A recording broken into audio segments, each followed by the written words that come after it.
Welcome, the anointed ones. You can hex a mirror, but eventually, it's going to reflect you. Chosen one, let me be blunt. There are people walking around right now, itching, broke, panicking, hearing whispers at 3 a.m., not because life's hard, but because they tried witchcraft on you. Yes, you, the soul they should have bowed to, but instead tried to bind.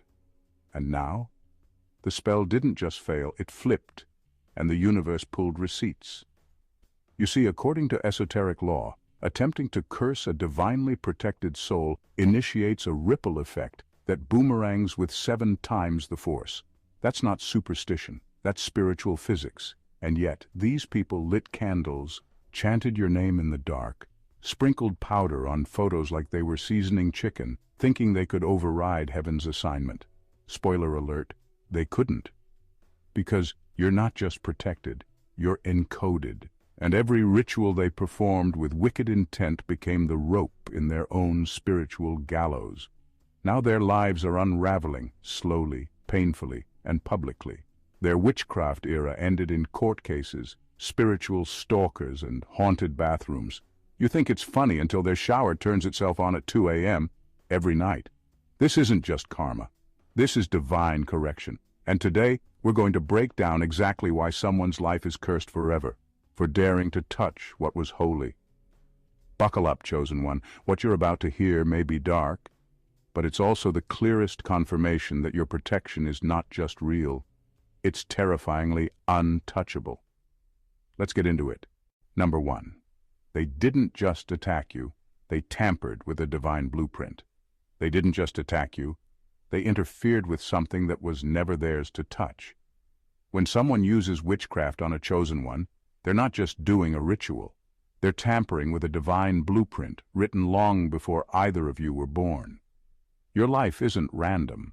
It's been designed with precision, with timelines, purpose, and protection built into it. And when someone tries to manipulate or block that design, they violate a spiritual boundary that carries heavy consequences. Your path is not ordinary.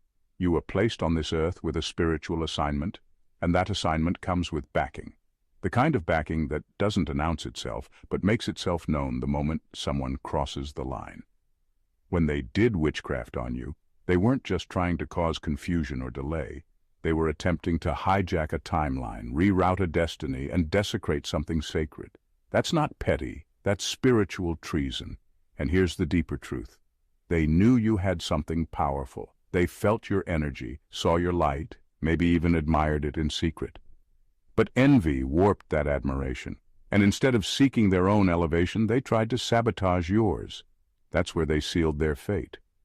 Because when a person uses dark forces against someone protected by divine contract, what they're really doing is handing themselves over to the same destruction they tried to send out. The universe doesn't let that go unchecked. You're not walking around with an average soul. Your spirit is marked. Heaven has records with your name on it. That protection around you? It's not just vibes. It's legal in the spiritual realm. And the moment they moved against you, that legal system responded. What they thought was a secret ritual was actually the beginning of a lifelong judgment. They called on energies they couldn't control, and now their own life has become a mirror of what they tried to manifest for you. Blocked opportunities, failing relationships, restlessness, and spiritual noise they can't silence. They didn't just attack a person, they interfered with a divine operation. And for that, their punishment isn't just karma, it's divine correction that echoes for generations. That's why everything they touch now turns to dust. They crossed a line, and the curse they summoned is now their new reality. Number 2, they traded temporary power for permanent misalignment. When they did witchcraft on you, they thought they were gaining control. They believed that by doing that ritual, saying those words, or paying that practitioner, they were getting a shortcut to power, and maybe, for a short time, it looked like it worked. You may have gone through a rough patch. You may have felt blocked, confused, or unusually drained. But what they didn't understand is that the universe doesn't operate on quick wins. It operates on alignment. And when someone steps out of alignment to try and control what's not theirs, they pay with everything. They traded a moment of artificial power for a lifetime of spiritual misalignment. That's not just a bad deal, it's a curse in disguise.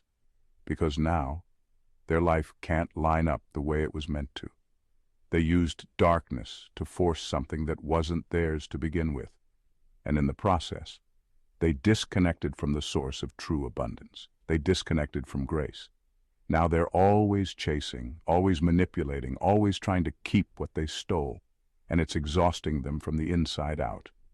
People don't realize that spiritual shortcuts come with invisible interest rates. You can't cheat divine order and expect peace to follow. They thought the ritual gave them control over your life, but it actually put their own life under a microscope. Everything they do now is tainted by that choice. Their intuition is off. Their energy is heavy. Their relationships fall apart with no clear reason. They can't tell what's real and what's backlash anymore. They thought they could pull you down without consequences, but the truth is, they ripped themselves out of favor. They disconnected from timing, blessings, and clarity. And the worst part? They'll keep doing more to try and fix it, not realizing the more they try to control, the deeper they fall out of alignment. It's a slow unraveling, the kind that can't be seen at first, but shows up when nothing in their life ever quite works again. What looked like power was just a trap. They tampered with your path, but it shattered theirs. Because when you betray the laws of spirit to harm someone chosen, you don't just lose your way. You lose your right to the original path you were blessed with. And that loss? It can't be reversed. Number 3. What they sent out is now the source of their insanity. The witchcraft they sent didn't just backfire, it became the very thing driving them to the edge. What they tried to release into your life didn't disappear into thin air. It returned, carrying the full weight of their own suppressed darkness. That's the thing about spiritual attacks, especially the kind rooted in envy or obsession. When you send energy out with hate, insecurity, and malice behind it, you're actually unleashing the parts of yourself you've refused to face. So when the spell didn't work on you, it didn't vanish. It circled back home, and it brought friends. Now they're not just suffering random bad luck. Their mind is unraveling. They can't sleep. They're paranoid. They feel watched. They feel drained. They feel cursed, because they are. But the curse isn't some external force. It's the direct result of the intent they tried to hide. The witchcraft didn't stick to you because you're protected. It couldn't penetrate your field, but energy doesn't just disappear. It finds its way back to the source, and that source is them. The very same emotions they used to fuel that ritual, jealousy, resentment, control, are now eating away at their own mind and body. The paranoia is real because they do have spiritual eyes on them now, but not the kind they expected. They tried to summon darkness, and now it won't leave them alone. They thought they could tap into forces to stop your growth.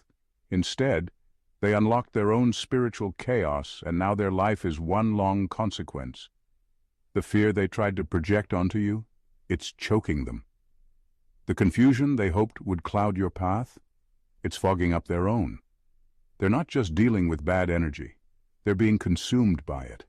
And what's worse, they can't tell where it started or how to stop it, because deep down, they still can't admit the truth. They tried to destroy someone who was sent here to do divine work. They thought it would be simple. Cast a spell, block your shine, move on. But the universe doesn't play like that with chosen ones. It doesn't just reject the attack, it sends it back charged. And now the energy they summoned is unraveling their peace, their mind, their health, piece by piece. And no amount of cleansing, praying, or denial will undo what they started. Number 4, you were their spiritual test, and they failed spectacularly. You weren't in their life by coincidence. You were the test, a divine opportunity, a moment